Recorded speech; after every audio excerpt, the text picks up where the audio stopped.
aujourd'hui on repart dans une journée de travail. Aujourd'hui je suis en compagnie de quelqu'un. Je vais lui montrer un truc que j'ai fait, que moi je présente aux équipes lundi. J'ai dit que ça allait le choquer, donc on va voir sa réaction.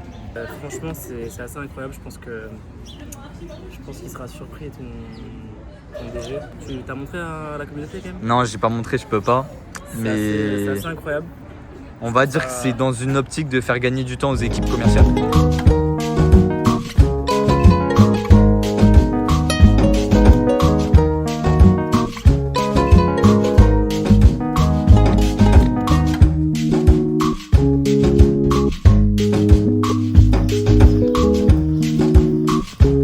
Ça y est, call de qualification terminée. Là j'étais en plein call de qualif pour de l'inbound cette fois-ci, donc quelqu'un qui avait pris un rendez-vous dans mon agenda. Et ce que j'ai vu aussi, c'est que, et ce que je vois la plupart du temps, c'est que souvent les entreprises corporate, donc les clients corporate, ils ont quand même des emplois du temps assez chargés, donc c'est des qualifications qui vont des fois pas particulièrement dans le détail, mais où il faut aller vite. Et c'est assez challengeant. Au final, un meeting a été pris, un meeting book avec un AE, et c'est le principal finalement, donc rendez-vous pris, tout est ok. C'est quoi qu'on refait? On met le téléphone et on parle. Putain. Ouais. Coupe la caméra, s'il te plaît, coupe la caméra. Aujourd'hui, on est venu travailler dans un très bel endroit qui est la Corniche au bassin d'Arcachon. Et on s'est dit que ça pouvait être intéressant de parler, de se présenter un petit peu. Enchanté les amis. Léo, comme il l'a très bien dit. Donc moi je suis en études actuellement, en études de commerce. Et en parallèle avec mes deux associés, on est en train de monter un SaaS. Donc, pour ceux qui ne sont pas trop familiers avec cet univers-là, c'est tout simplement un logiciel de service. Donc nous on est axé sur un segment B2B, donc on vend aux professionnels tout simplement. Comment s'appelle votre SaaS? Et j'ai cru t'entendre dire, on est en train de monter un SaaS. Je pense que vous avez passé l'étape d'être en train de créer, vous l'avez déjà créé. Ouais, c'est vrai. À mon avis, c'est vrai que je dis des bêtises. Non, tu dis pas des bêtises. C'est vrai que ça allait assez vite. En combien de temps vous avez fait ça? Pour tout vous dire, c'est vrai que c'est intéressant, c'est une question intéressante. Faut dire qu'on a eu l'idée il y a bientôt 3 semaines, je dirais. Mais oui, ça allait très vite. Disons qu'en 3 semaines, on a, dans les grandes lignes, créé un logiciel fonctionnel, réussi à trouver un axe de différenciation donc sur le marché. Non, mais ce qui est bien, c'est qu'on peut parler de plein de choses. Et qui sont assez similaires. Parce que moi, je vous l'avais dit, du coup, je suis business developer dans une startup. Et je travaille pour une startup qui a un SaaS. Et donc c'est vrai que du coup, on est amené à parler de plein de choses qui sont assez similaires. Et du coup, on peut échanger sur pas mal de points communs. Avec Léo, on a un gros point commun, je pense. Tu me dis si je m'arrête. Mais c'est qu'on a un mindset qui est assez proche, je dirais. Et on a eu cette idée ensemble c'était la dernière fois qu'on est venu ici. Parce qu'on est déjà venu ici avec Léo, c'était la dernière fois qu'on était venu ici. C'était il y a une semaine, je pense, à peu près. Ouais. On a eu cette idée un petit peu de content, en fait, à côté de ce qu'on va pouvoir faire. Lui notamment, du coup, de ce qu'ils ont monté. De l'entreprise et du SaaS qu'ils ont pu créer, et moi à côté aussi de ma culture un peu start-up et SaaS qui est très particulière mais qui je trouve très intéressante. Clairement. On a eu cette idée un peu de content à côté, donc de vidéos ou autre, qui nous permettrait peut-être de voir dans 5-10 ans l'évolution qu'on a eue depuis le début, et de documenter tout ça. C'est intéressant parce que du coup ça nous donne des billes pour des négociations, quand ça nous donne du vécu, ça nous donne une certaine expérience mais qu'on peut montrer, ça nous donne aussi et ça nous donne une manière aussi de parler. Moi je trouve que ça, une manière de s'exprimer, une manière de parler qui est différente de la vie réelle, même si on essaye de rester sur un contenu un peu naturel. Enfin, c'est une bonne école. Alors c'est pas facile, pas tout le monde ne peut filmer comme ça, et aussi peut-être. Après, c'est aussi des sujets, tu sais, trouver des trucs à dire. En soi, on a toujours des trucs à dire.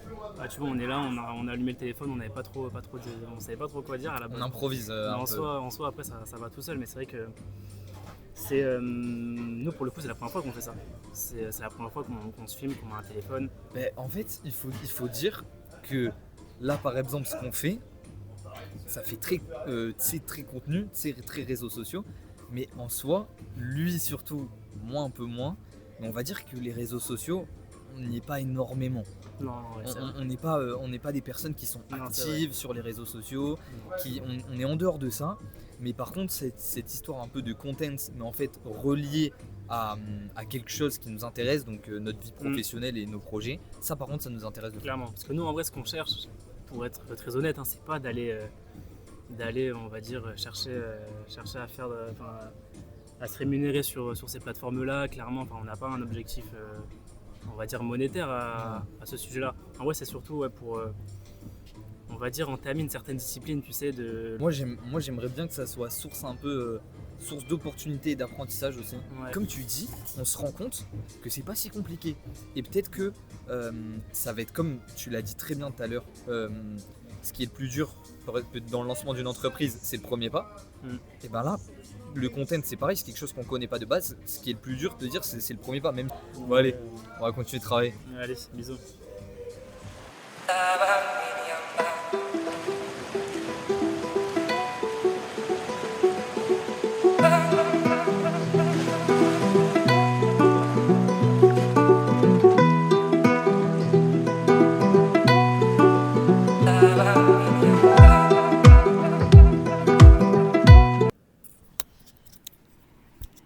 Bon, journée finie. On a terminé la journée, on s'est posé dans un endroit magnifique. Vous verrez ça dans tous les cas, on va vous montrer. Et on voulait parler de plusieurs choses, et notamment d'un truc qu'on a vu avant de partir. C'était au niveau des scripts de Call Call. On a vu il y a différentes manières d'aborder le Call Call. Et dans ma première vidéo, j'avais dit que j'avais eu un SDR qui était qui m'avait beaucoup aidé sur ça. Et le script du Call Call, c'est ultra intéressant et c'est, je pense, indispensable d'avoir un script en Call Call parce qu'on ne peut pas tout improviser, il faut préparer certaines choses et mieux se préparer, c'est mieux anticiper les objections et autres. Et donc je lui ai parlé d'un script parce que tout à l'heure il travaillait des scripts de Call Call. Donc je lui ai parlé d'un script qu'on a parlé, le script One Shot. Et c'est un script qui consiste à... donc en fait ça va être le début qui va se diviser en 3 parties. Ça va être l'attention du prospect, l'intérêt avec votre valeur ajoutée, ce que vous allez lui apporter, et l'action, donc le CTA à la fin. Ça va se diviser en 3 parties. Dans la première partie qui est l'attention, vous allez avoir votre présentation, et moi dans mon script j'ai ma présentation et en fait je vais venir valider avec le prospect son poste. Souvent la réponse la plus habituelle c'est qu'il va me valider son poste et qu'il va me demander pourquoi je l'ai appelé, et là pourquoi on appelle ça un script one shot, parce que dans l'intérêt en fait je vais venir one shot tout l'intérêt et toute la valeur ajoutée que je peux lui apporter en faisant le script le plus court possible et le plus impactant. Et je vais directement basculer aussi sur l'action, donc le call to action, en lui proposant un rendez-vous.